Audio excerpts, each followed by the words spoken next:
osnovi to je bilo takrat, ko se je začel ta lockdown, ko so zaprli tržnice, ko niso bile več odprte gostilne, smo opazili, da je kar nekaj strank ostalo brez prodajnih kanalov in razmišljali smo, kako jih lahko v bistvu praktično z danes na jutri spravimo na splet.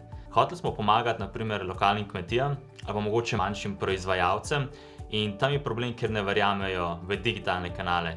In največ časa je v bistvu šlo v to, da smo jih prepričali, da je to nekaj dobrega, da nimajo kaj za izgubiti. Na primer, kmetija je ostala brez tržnic. Niso imeli več prodajaln, kjer bi lahko prodajali. In mi smo jim omogočili spletno prodajo, pomagali smo jim optimizirati dostavne poti in praktično v 2 tednih so začeli na novo.